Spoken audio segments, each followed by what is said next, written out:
C'était attendu, c'est désormais officiel. Les États-Unis ont sanctionné hier lundi 2 mars l'armée rwandaise ainsi que 4 de ses officiers supérieurs. Voilà une décision annoncée par l'OFAC. Il s'agit bien évidemment du Bureau américain des contrôles des avoirs étrangers.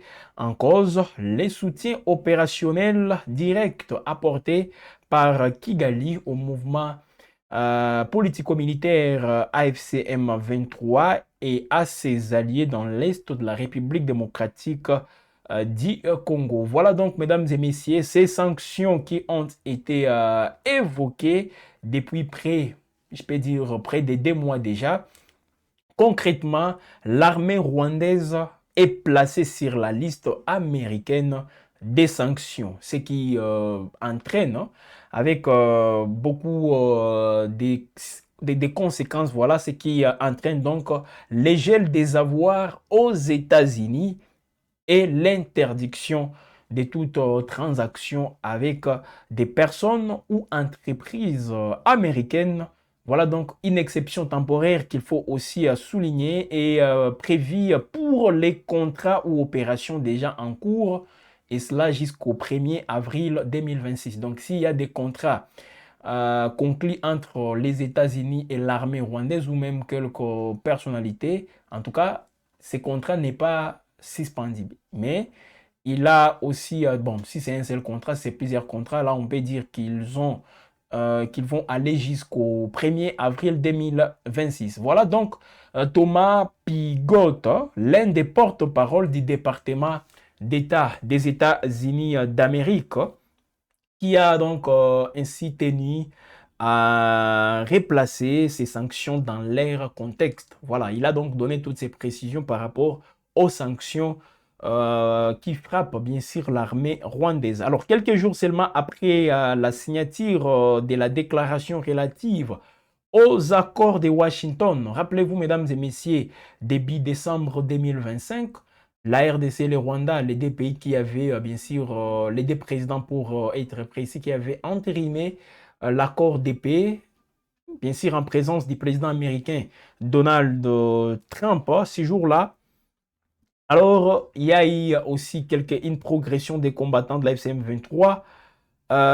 Et là, Thomas Pigot qui précise que les combattants de la FCM 23 soutenus par les Rwandais ont pris les contrôles d'Ouvir. Donc, il rappelle le contexte qui a poussé, bien sûr, ces départements américains à prendre toutes ces mesures. En parlant, bien sûr, d'une violation manifeste des accords de paix signés à Washington, hein, ajoute toujours les porte-paroles qui rappelle aussi, là nous parlons bien sûr de Thomas Pigotte, qui rappelle le M23 est déjà une entité sanctionnée par les États-Unis et par les Nations Unies.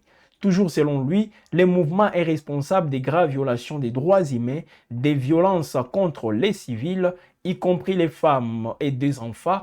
C'est le soutien continu de l'armée rwandaise et de sa haute hiérarchie qui a permis au M23 de s'emparer des territoires souverains de la République démocratique du Congo et de poursuivre ses exactions, affirme-t-il. Voilà donc ce qu'il faut retenir. Mais du côté Rwanda, en tout cas, rappelez-vous tout d'abord Paul Kagame qui avait été clair en ce début, donc c'était au début du mois de février 2026, lui qui avait déclaré ceci, je le cite: la guerre en République démocratique du Congo n'a pas été déclenchée par les Rwandais, ni n'a commencé à partir du Rwanda, avait-il déclaré. Voilà, vous le savez bien sûr. En parlant maintenant des sanctions pour Paul Kagame, il avait affirmé qu'il ne se laisserait pas étouffer par celles-ci. Voilà, alors il avait même dit que ce n'est pas la première fois que le Rwanda est sanctionné. Les sanctions ont déjà été prises contre les Rwandais, mais est-ce que c'est ce qui a résolu, ou c'est ce qui a permis à ce qu'on trouve une solution au problème, au conflit armé dans l'Est de la République démocratique du Congo? Donc Kagame reste convaincu que les sanctions, on peut les prendre contre les Rwandais, mais ces sanctions ne vont pas résoudre les problèmes. Alors, dans un communiqué diffusé hier soir, hein, hier lundi bien sûr, Kinshasa a exprimé sa profonde reconnaissance aux États-Unis, saluant ainsi la décision de Washington. Bien sûr, dans la foulée, Kinshasa a fait un communiqué, donc le gouvernement de la République démocratique du Congo, pour saluer justement toutes ces mesures prises contre ces personnalités, ces hauts gradés, bien sûr, de l'armée rwandaise.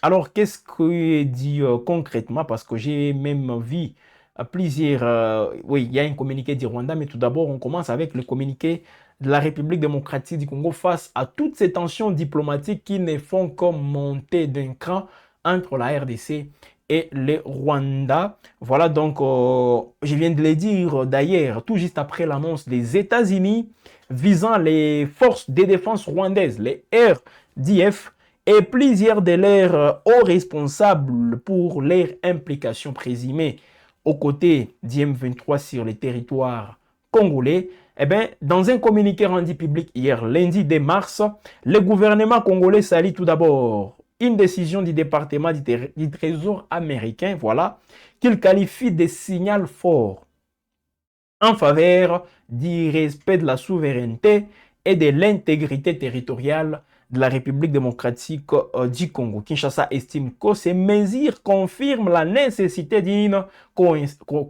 cohérence, voilà, entre les engagements diplomatiques et les réalités sur le terrain dans le cadre notamment des accords de Washington. L'exécutif congolais qui réaffirme toujours dans ces mêmes communiqués que vous êtes en train de voir, donc l'exécutif congolais réaffirme par ailleurs son engagement plein et entier pour une paix durable dans la région des Grands Lacs. Voilà ce qu'on peut retenir, les grandes lignes de cette réaction, voilà, du gouvernement congolais après les sanctions prises par les États-Unis contre les RDF, voilà, l'armée rwandaise. Alors, de son côté, les Rwandais expriment des vifs regrets.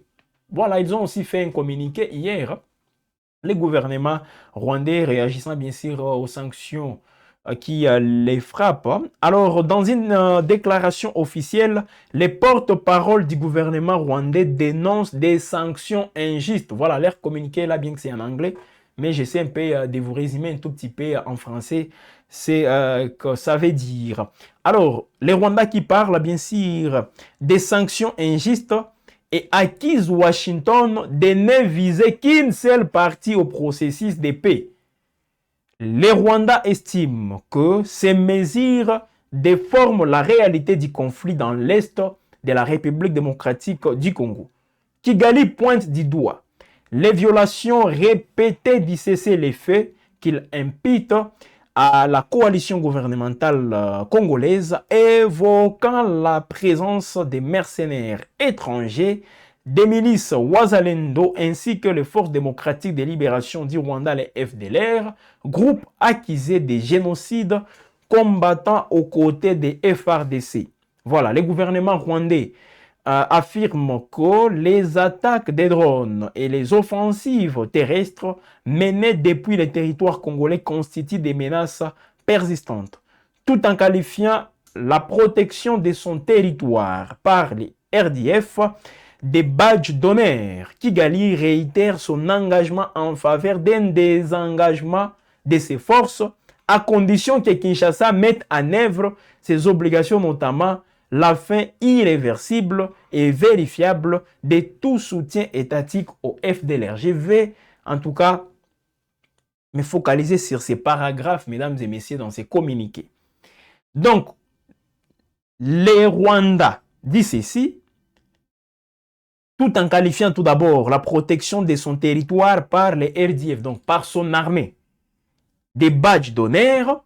Donc, c'est pour eux, c'est un honneur pour les RDF de protéger, bien sûr, les territoires rwandais. Pendant ce temps, Kigali réitère son engagement. Suivez attentivement. Ici, Kigali réitère son engagement en faveur d'un désengagement de ses forces à condition que Kinshasa mette en œuvre ses obligations. Alors, on peut, là je vais bien sûr m'inscrire sous deux volets.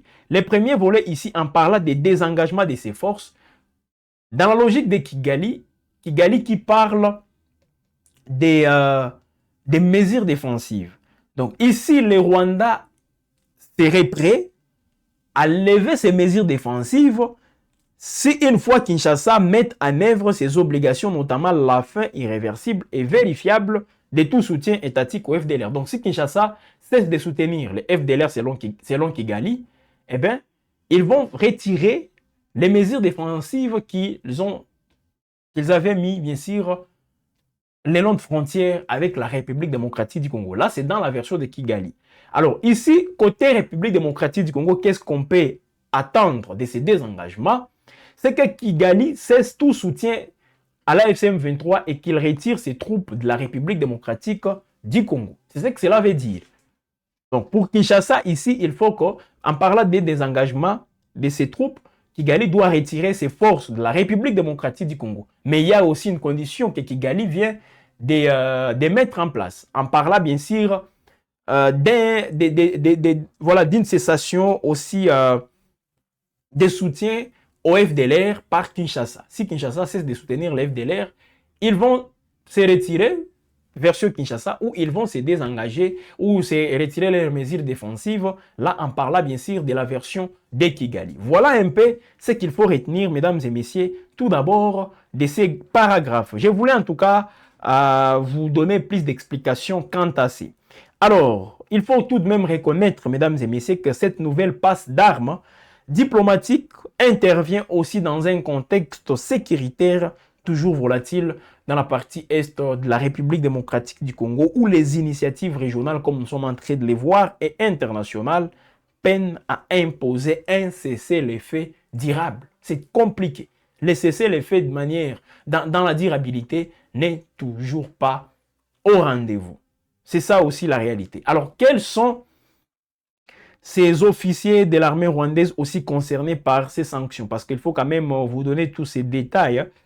Et vous pouvez lire justement un article y afférent sur wab-info.com, voilà, pour en savoir beaucoup plus. Alors, ils sont au nombre de 4 officiers. Comme vous voyez, d'abord, il y a ceux-là qui sont déjà sur ces images. Et on va même vous montrer leurs images aussi avec la réalisation justement magistrale de Faustin Muhiwa. Alors, il y a Vincent Nyakarundi, de nationalité rwandaise.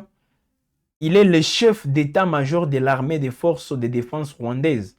Chef d'état-major, lui qui s'occupe bien sûr, lui qui occupe plutôt un poste de haut commandement des forces terrestres rwandaises. Donc c'est lui qui s'occupe des forces terrestres de l'armée rwandaise, lesquelles ont mené des opérations militaires en appui au M23 selon les départements d'État américains.